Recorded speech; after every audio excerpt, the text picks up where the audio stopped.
she is going to talk to us about how that works and what that looks like. Awesome. Thanks, Rachel. I'm going to share my screen.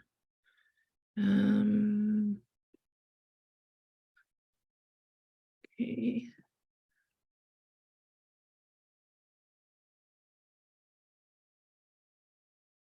Okay, can you see that, Rachel? Okay. Yep. Awesome. Okay, great. I'm so glad to be with you. My name is Meredith Gardner, and I'm the Empower Director for Media Literacy. And today we just wanted to talk a little bit about media literacy's role in peacemaking. And everything that we do at MWEG is centered in peacemaking. One of our missions at MWEG is to create ambassadors for peace. And so media literacy is really important to being able to accomplish that. And I'm going to try to lay out for you why that is today. Media literacy skills are peacemaking skills. That's really the bottom line. I hope that out of everything I talk about today, that's what you get out of it, is that when you know how to navigate the messages that you encounter every day, and you know how to discern what messages are truthful and helpful and which are not, that is going to help you in your peacemaking skills immensely. Rachel mentioned this at General Conference. President Nelson gave this amazing talk about peacemakers. It's called Peacemakers Needed. And he said, true disciples of Jesus Christ are peacemakers. One of the best ways we can honor the Savior is to become a peacemaker. And one of the ways that we become a peacemaker, I would like to add to that, is by learning how to navigate media and have good media literacy. Hold on just 1 second. I'm going to warn you, I have 2 kids at home. One is sick, so we might have some interruptions. There you go, buddy. Okay. Okay, so this is where media literacy fits in with MWEG. Media literacy is important to MWEG because it fits in with our principles of ethical government. When we talk about what does it mean to be for women for ethical government, we decided to lay out what is ethical government to us. And that's what our principles of ethical government are. And there's lots that pertain to media literacy, but I wanted to focus on this one specifically that says all human beings are mutually accountable to their fellow human beings in their local communities. I can't see, your slides aren't moving. Oh, they're not moving? We're just on the title slide. Oh my gosh, I'm so sorry. That's okay. I was like, I know she's got something good for us. Let me try to present again. And then will it let you click them? Is it advancing for you? Okay, let me try to see your bookmarks. Reshare. What's that? I can see your bookmarks and stuff. Oh, weird. Okay, let me close those. Let me stop my share and try it again. Okay.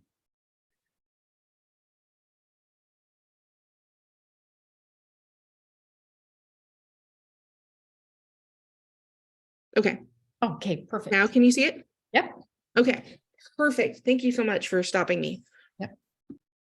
Okay, so with the principles of ethical government, the third principle of ethical government we have is all human beings are mutually accountable to their fellow human beings in their local communities, their countries, and the world. And then under that, we say all individuals have a duty to educate themselves about the actions of government officials and current events in the world, taking care to ascertain facts from reliable sources of information. Okay, so part of becoming a peacemaker and building ethical government is understanding that we're accountable to one another. We need one another. We need to be independent, but we also are interdependent. And to understand how people need to be loved and supported, we need to know what's happening in the world.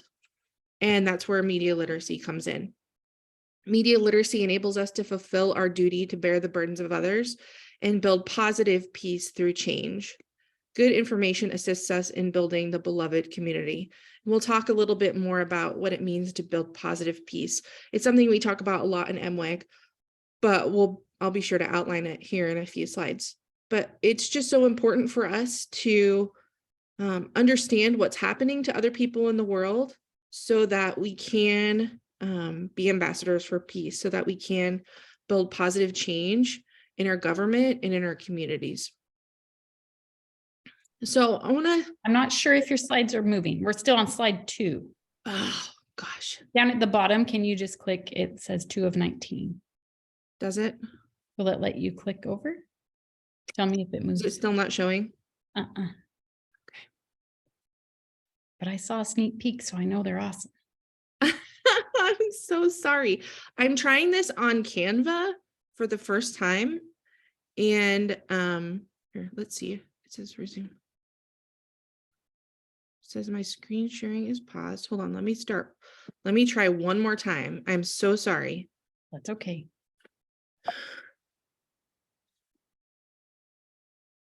This is my first time doing a presentation on Canva. So usually I use Google Slides. Okay, it says it's loading. So which slide do you want to be on? Okay. Okay. Can you see it now? Yeah. What is the purpose of the news media? Yeah. Let's see if it advances to the next one. Just yay. Okay. Sorry about that. That's okay. Okay. The purpose of the news media. So there's a lot of different philosophies out there about what is the purpose of the news media? Why do we need it? There's a lot of thoughts on this. And I just outlined some of the basic ideas that we need the media to create an informed electorate and sustain democracy.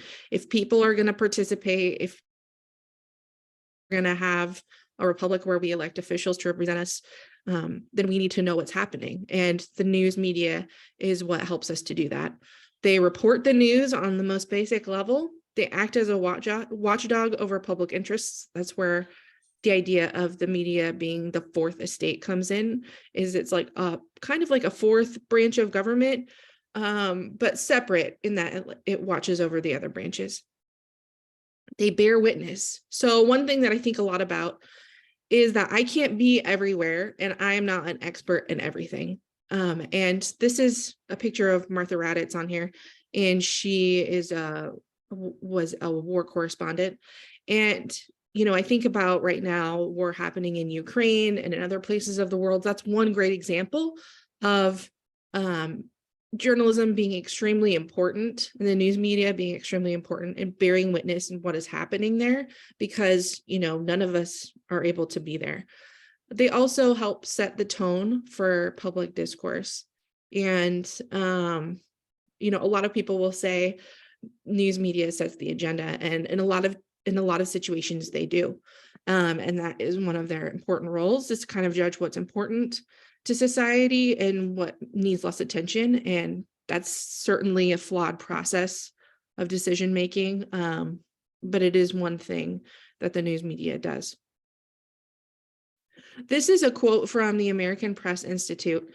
And they say the purpose of journalism is to provide citizens with the information they need to make the best possible decisions about their lives, their communities, their societies, and their governments. So that's it in a nutshell. I thought that was a great summary. So in the scriptures, we read about seeking out the best books of words of wisdom, and seek learning by study and also by faith. And media literacy really goes hand in hand with that, and helping us decide, well, what are the best books? If we're supposed to seek out of the best books, words of wisdom, how do we figure out what are those best books? And how do we appropriately teach one another what we have learned? That's essentially what media literacy is. And this is a little diagram of what exactly is media literacy. When we talk about media literacy, it's really broad. It involves any kind of message that we receive, could be from a billboard, could be from TV, from a book. And this is a diagram that just shows what is involved in becoming media literate. It involves understanding access to media and how that affects our knowledge and our ability to understand the world. It involves analyzing and evaluating what we consume. It involves being a creator and understanding how what we create affects others. Reflection is really important to know what the message is that's being shared with us and what it means for us as individuals and as a broader society. And then it involves acting on what we hear and what we learn about. So media literacy involves learning how to apply critical thinking skills to all kinds of media, and then understanding how media shapes society and knowing, with that information, how our messages can be created in a conscientious way to do the most good.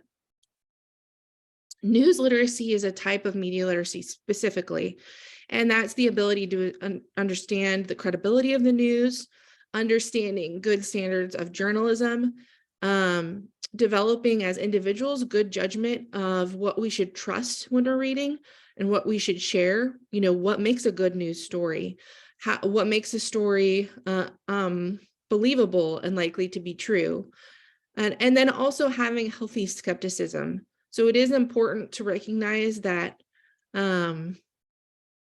it's, there are experts and we should trust them. But there's also a lot of different perspectives, and we should, have healthy skepticism in that we're always asking questions and being curious about where our information is coming from and how it's compiled, and if it's compiled in a way that is the most useful for us. So then if we're talking about what is literacy and media literacy, what is news literacy, we're going to talk about what is peacemaking then, and then we'll talk about how do they relate. So peacemaking, these are our principles of peacemaking in MWAG, and they were adopted from the philosophies of Martin Luther King Jr. We say peacemaking is proactive and courageous.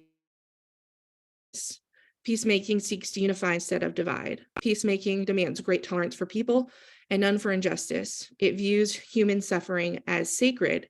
It chooses love instead of hate. Peacemaking believes that ultimate peace is not only possible, but sure.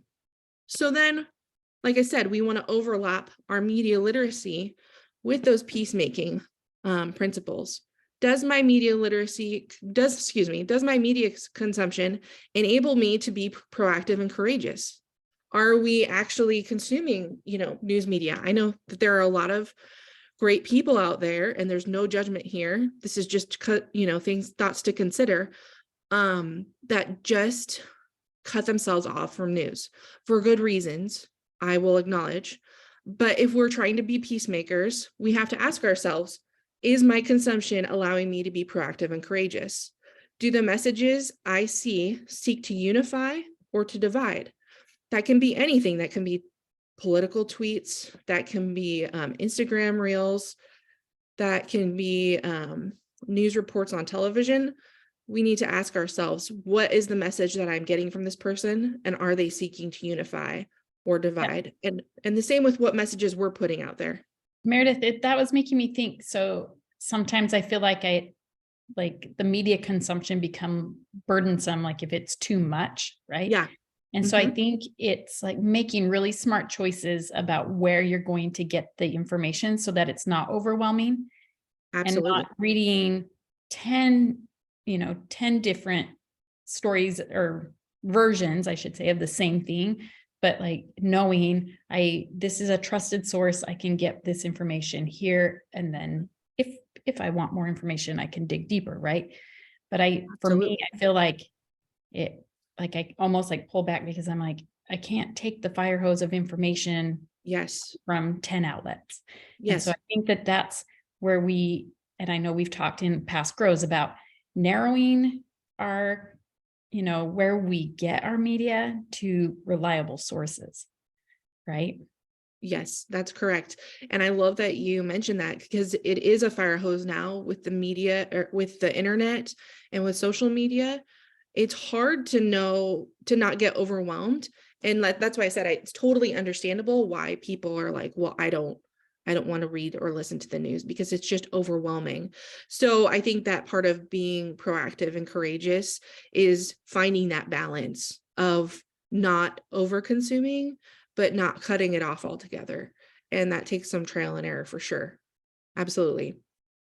And then the third point is my media exposure helping me understand the injustices that exist. If we're going to have tolerance for people, but not for injustice, we have to know what injustice is out there. Does the news I read, hear, and watch help me witness the suffering of others? Like you were saying, Rachel, there's a balance there, and it's important to know your limits and to know that it's okay to take a break and set boundaries for yourself, because you can't be a peacemaker if you're burned out. Do the messages I create and see fuel love or hate? And then do I ultimately feel hopeful that I can be a peacemaker and build Zion? So that's just was a thought exercise I did of how I use our principles of peacemaking to think about media literacy. There's this great scripture from John. It says, if you continue in my word, then ye are my disciples indeed, and ye shall know the truth, and the truth shall make you free.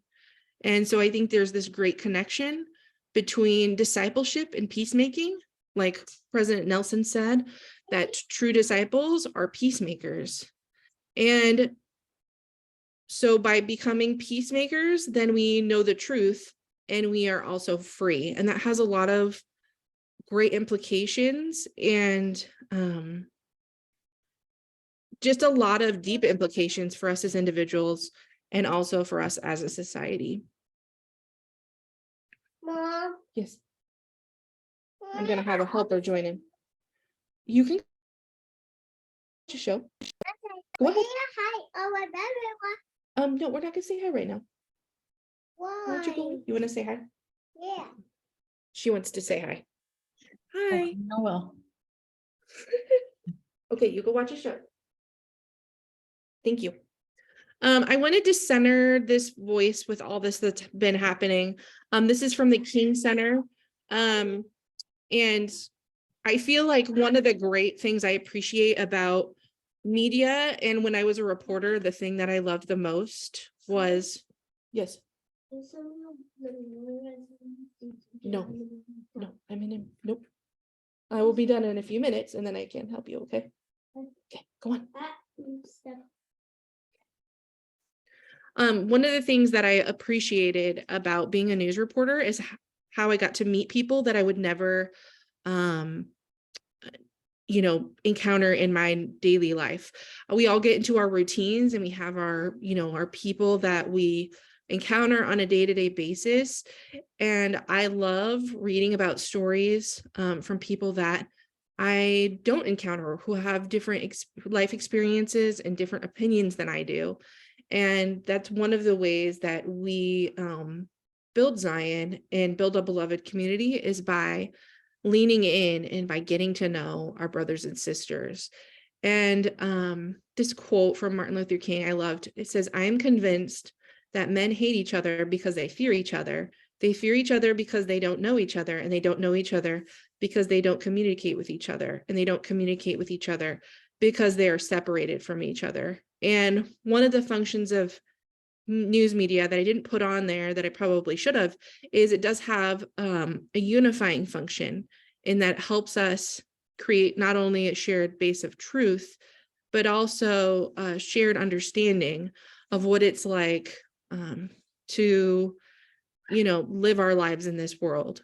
And that's really important in our society, to have that compassion and to be able to have that insight into each other's circumstances as we make decisions and policies that affect people. We have to know how they affect people who are different than us too. Positive peace versus negative peace. I mentioned that earlier. Media literacy is really important in fostering this idea of positive peace. Martin Luther King defined negative peace as the absence of tension. So you think of it as not having violence. But positive peace, which is a more lasting form of peace, is the presence of justice, as Martin Luther King described it. And in this diagram, it also talks about positive peace being the attitudes, institutions, and structures that create and sustain peaceful societies. So knowing what's happening in society and what's happening to the people in our communities is really important in creating positive peace. So at MWEG, like I said earlier, we really believe that media literacy skills are peacemaking skills. I am not done. Give me 5 minutes. Okay. We really believe media literacy skills are peacemaking skills. And we are trying to provide you with media literacy materials and education that will help you in your peacemaking. So these are just some series that we've done that we provided with that goal of learning to understand how to discern what is true and what is valuable in the messages that you encounter every day. But it's not just something we focus on in media literacy specifically, it's a goal for all aspects of our advocacy work in MWEG, whether that be talking about climate change or anti-racism or helping youth and families. That's all that, that's a prime focus for us. Hold on 1 second. I'm gonna try to get a little more quiet in here. Hey guys. Okay. So with that in mind, knowing that it's not just a goal for media literacy specifically, but for all our areas, this is a couple more offerings that we're trying to provide for you all to help you be peacemakers, to get good information, and to be change makers in your community. This is a webinar. I might be beating you to the punch here, Rachel, that we're having today. That's called A Safer World for Children, a fact-based approach to addressing gun violence. So that's happening tonight, and you can still register for it. And if you can't attend live, there's going to be a recording. So that's one example of us trying to help you have information. We're not, hey guys, okay, just let me finish, okay? We're not trying to tell you how to think on these, or what to think. We're just trying to provide you with information so you can make your own decisions.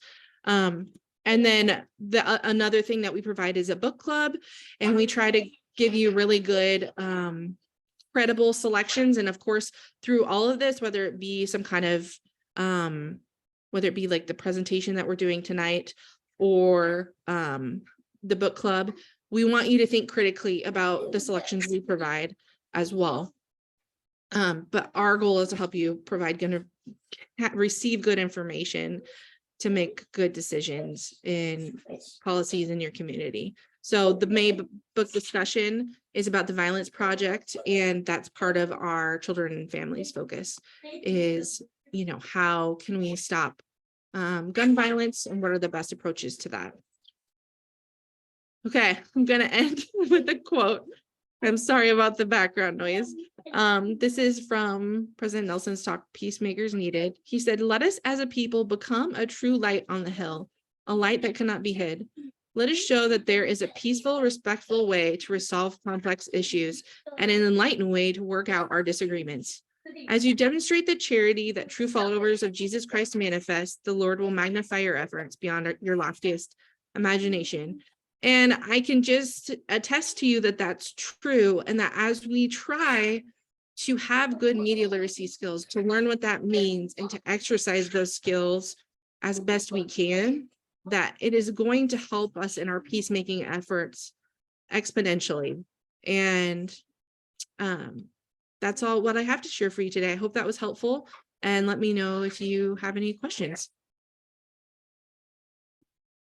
Thanks, Meredith. I love that quote from President Nelson at the end there, that, he's really asking members of the church to lead out. And here at MWEG, that's something that we, having always encouraged the women who are members of our organization to do, is to lead out in their communities. Don't shy away from truth. And when you know, right? I think you when you do your homework and your research and that kind of thing, and that's what, as we go through this media literacy series each time, that's what we're trying so much to do, is to encourage our members to educate themselves on sources, on tactics, and good practices, so that they know and they can lead out and open their mouths and speak truth in their community. So thank you to that. Yes, Meredith talked about tonight, we have our webinar, Safer World, a Safer World for Children, a fact-based approach to addressing gun violence. And I just wanted to let you know, we have Ari Davis, who is a researcher at Johns Hopkins University in specializing in the research of gun violence in youth. We have a middle school teacher, Brianna Hughes. She's also part of the Utah Ed Equity Coalition. And we have the president of the Expectations Project, Zakia Jackson, that's going to join us. We have an MWAG member and volunteer, Charlotte Mountain, is going to join us, as well as Emma Petty Adams and Brittany Jepson of House of Ours Built. She's going to moderate that for us. So we encourage all of you. I will put the link to this evening's event, if you would like to register for that, in the chat on Facebook, and as well as information about book club, which the book, it just so happens, coincides with the webinar that we're doing and is very pertinent to current events in our world. And it was picked prior to that. So it's just a very timely discussion that we could be having, and you could be watching for, or if you're interested in participating in a living room conversation, you can reach out here at MWAG and let us know that that would be something you might, a topic that you might be interested in participating in. So we want to thank Meredith again for being here. Thanks to those that are watching, and we will be back not next week, but in 2 weeks, and we'll see you then. Thanks for